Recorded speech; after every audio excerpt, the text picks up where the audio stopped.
Greetings and salutations, I'm Mr. Rose, and today we're going to discuss two topics. We're going to discuss capacitors with dielectrics, but before we get into that, we're going to talk a little bit about energy and the energy related to a capacitor. So here I have a simple capacitor drawn, and I'm going to move a charge carrier Q from one side to the other side, so from one plate to the other plate. Well, we know it makes sense that that's going to take energy. In other words, it's going to take energy or work for me to physically move this charge from one plate to the other plate, and we know we do that with a potential difference. So if I remember my work energy theorem, the amount of energy that's changing is equal to negative work, or we could reverse that and say my negative potential energy is equal to work. In other words, the energy stored in our capacitor is able to be restored, or it's being done because of a conservative force. If we go way back, we talked about Coulomb's law of being a conservative force. So all of the energy it takes for me to get this charge carrier from the negative plate to the positive plate, or the plate that becomes negative to the plate that becomes positive, I can get all of that energy back by simply switching my potential difference, or reversing the flow of charge. So that is telling me that the capacitor is charged, and when the capacitor is charged, it's got an electric field. That also tells me that if the capacitor is not charged, it doesn't have an electric field, which seems to be common sense. What this is really telling us is that since a charged capacitor has an electric field, the work required to charge the capacitor is stored in that form of electric potential energy. In other words, it's due to that electric field. They kind of come hand in hand. So, simply stated, I know that at some time t, I have to move a charge q prime. If I'm going to move q prime from one place to another based on that potential difference, remember, that's where my energy is stored. It's hidden in that potential difference. If I'm going to move that q prime, that charge, by a factor of that potential difference, it's just the ratio of charge divided by the capacitance. Well, now at my next instant, I'm going to move a very, very, very small charge dq. Well, if I move some small charge dq, that requires a little bit of work. My change in work, dw. So now I have my small work, dw, is equal to my v prime dq. My potential difference times that little small charge is q prime divided by my capacitance times, again, that little bitty charge that I'm moving. If I sum all that together to find my total work, the work done to move across the field, I know that's the integral of my very small work. I can pull out my constant, 1 over c, times the integral from 0 to q of q prime times dq, which tells me that using my work energy theorem, the potential energy of that capacitor, or any capacitor, so to speak, is just a factor of q squared, the charge that I'm moving squared, divided by 2c, or 1/2 q squared times c, 1/2 q squared over c, rather. Now, we do know that I have a charge potential difference relationship with a capacitance, so that means I can rearrange this equation to get a potential energy equal to 1/2 cv squared, or v is, again, my potential difference. We're going to come back to this in a little while with an example, but let's start to talk about dielectrics now. Now, oddly enough, we've always been talking about dielectrics. We've just conveniently left them out because we've been talking about perfect capacitors. In other words, a capacitance in a vacuum, or even some with air, because air is so close to a vacuum with our capacitance, or our dielectric constant. So we're going to talk about a capacitor with a dielectric.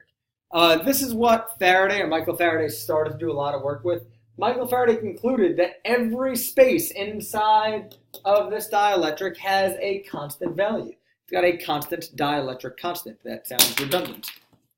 I'm sorry.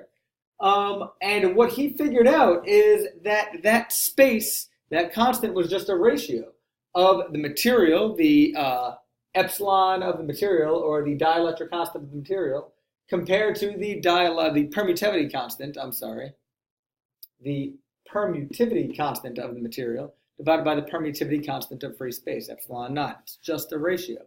That ratio became known as kappa. We've seen this before. If we think back to kq, q over r squared, or in general form, 1 over 4 pi epsilon naught. Here's my ratio, 1 compared to my permittivity constant of free space, epsilon naught. So we've seen that before. This is the history of where that epsilon, or that k, comes from. So we know, just for comparison, that air is 1.00054. It's just a constant that is a dimensionless number. And we also say that a vacuum is just a pure number 1. What's the purpose of adding a material to our capacitor? We haven't done it yet. It's been seeming to work fine. Well, the purpose of that material is to limit the amount of potential difference applied to that capacitor. In other words, every capacitor has some breakdown. Every material inside that capacitor has the ability to break down. The purpose of the capacitor is to have a space where there is insulating material in between. If I start to apply too much potential difference or too much voltage, what happens if I look over here is I can start to break down whatever material is in here. So if I had this full of some constant, some dielectric material, dielectric materials could be plastic, could be rubber, could be oil, could be a lot of different things. If I start to break down a path where electrons can get easily from one side to another, now I have a straight conductive path. If I have a conductive path, I no longer have a capacitor, I just have a circuit, and that's not the point of our capacitor. That's not what's happening. So we want to limit that in order to continue to have capacitors. All of these materials have a dielectric strength. That dielectric strength, since we know charged capacitors have an electric field, that dielectric strength is really to maximize my electric field without breaking down my capacitor. So let's go to see what some of the things that we already know and apply a little bit of new knowledge. Faraday said our capacitance is equal to epsilon naught times length for a parallel plate capacitor. Well, I know for parallel plate, actually this is a general capacitor, I'm sorry. I know for parallel plate, length is just A divided by D. So very simple, we've used before, capacitance is equal to epsilon naught times A divided by D. Well, now I'm going to add a dielectric material, or a dielectric material really that has a value. Again, we've been kind of doing it, it's just been hidden. So my capacitance is now just adding my dielectric, my K. So my capacitance is now K times epsilon naught, or kappa times epsilon naught, times area over D. And again, A over D for a parallel plate is just length. So our capacitance is equal to kappa times epsilon naught times length. So what is that actually telling us? Very infrequently will I read something directly to you, but this is important. What this is telling us is in an area completely filled with a dielectric material of constant K, all electrostatic equations containing an epsilon naught, which is our permittivity constant, are simply modified. All we're doing is changing it, we're modifying it by that factor of K. So air we know is epsilon naught. Any material, kappa times epsilon naught. What we know, an electric field, 1 over 4 pi epsilon naught times 1 over r squared. Well, now, if I'm adding a dielectric material into that capacitance, my electric field in my capacitor, 1 over 4 pi epsilon naught times K.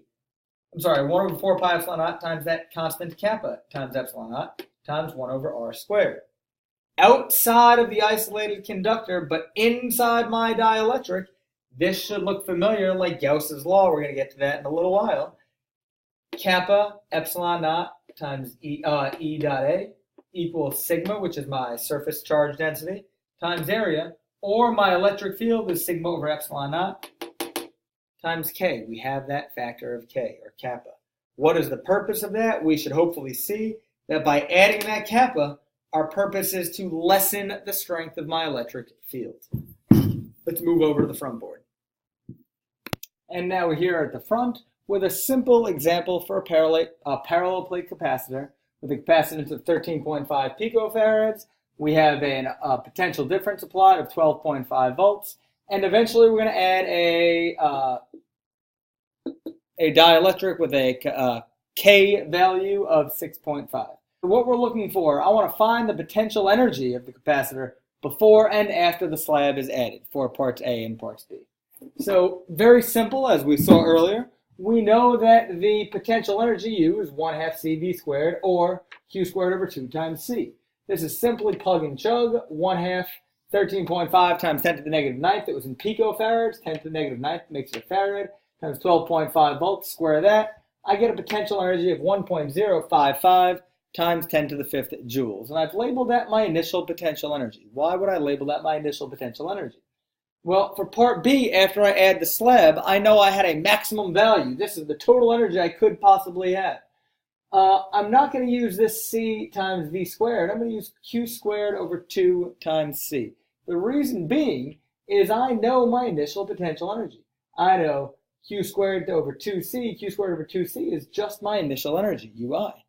So I can say my potential energy divided now, remember, I'm just introducing that kappa. That's what we said. Everything is now just being added with this factor of kappa. Basically, I'm taking my initial potential energy. I know I have less energy. How much less? It's a ratio of my total energy divided by 6.50. So I know my final potential energy, or that potential energy with the slab in there, is 1.62 times 10 to the negative 10th joules. So you're thinking now, where did that energy go? What is that? Well, there had to be some work done because now I have a slab. It's harder to get my electrons or my charge carriers from one side of that capacitor to the other. So if I do a simple subtraction, I know the work done is 8.93 times 10 to the negative 10th joules. What does that exactly mean? If you could imagine a capacitor, just a parallel plate, anything like that, with a slab in between. If that slab is free to move, say oscillate back and forth, and if that slab is moving, it's got some kinetic energy.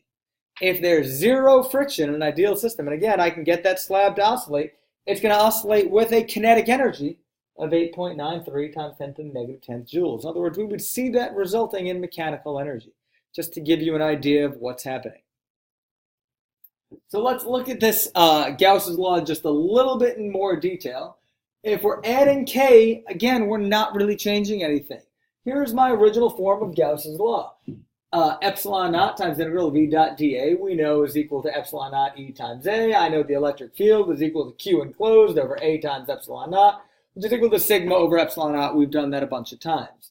Now if I'm going to include my dielectric, all I'm doing is introducing that K value. There is a little caveat. Notice I kept K inside of my integration. So I have epsilon naught kappa E times dA is equal to kappa epsilon naught times, I want that to be an E times A, which is equal to Q. Now notice I dropped that Q enclosed, and I just made it Q. So my electric field is Q over kappa epsilon naught times A, which is sigma over kappa times epsilon naught. What are the things that we need to keep in mind? We need to keep in mind, firstly, that the flux integral, remember Gauss's law is talking about flux, that flux integral involves a kappa times an electric field. Now, my electric field is a vector, and every once in a while, kappa epsilon naught times electric field is referred to as an electric displacement, which is a capital D. And hopefully you can see there's a little vector arrow sign on top of my D. Second, again, I kept this kappa inside of my integration. The reason I kept it inside of my integral is what if kappa is not constant? If kappa is given as a function of r, well, then we're going to need to integrate about kappa. So that's important to know. Many times it'll just stay as a constant and come out, but if it is given as some non-constant value, we need to deal with it just like we do with any integration. The third is, why did I drop that Q enclosed? Q enclosed isn't really enclosed anymore. Now we're talking about that it is our free charge. In other words, once I add some dielectric, I'm talking about the charge that's going from one to another. I know there's going to be some surface charges indicated in my dielectric. I'm going to show you a picture momentarily. But I'm not talking about the surface charge. In fact, I can ignore the surface charge because I've accounted for it once I introduced my constant of kappa. What do I mean by the free charge? Well, here I have a quick sketch. I have a parallel plate capacitor, which a top plate and a bottom plate. I've arbitrarily put a positive charge on my top plate, a negative charge on my bottom plate, and I threw in a dielectric material in between. Well, that free charge now, I have a couple of Gaussian surfaces. I have charge carriers going from the top plate towards the bottom plate. So I have a charge that is physically or legitimately moving from here in that direction. That free charge that is penetrating through my Gaussian surface. That's the charge we're talking about. I know since this is an insulating material, I'm going to end up with a surface charge on the top, a surface charge on the bottom. Those are going to be polarized. And I'm ignoring those. I don't need to deal with them because they're a factor of my free charge that's moving, and I've accounted for them with my kappa. Things like this, typically we're doing things where I'm going to find a capacitance before and after I add a slab. I can use this if I want to know what the charge is on either plate, Q, because I know all the charges are up here, have to eventually end up down there. I can try and figure out what is the electric field with the dielectric. Sometimes we may be able to find that kappa, or the dielectric constant. That's all I have for you today. Thank you for watching. Please feel free to like, click, and subscribe. I know I made a lot of speaking mistakes today. I was a little tired, but hopefully this lecture will leave you charged. Thanks a lot.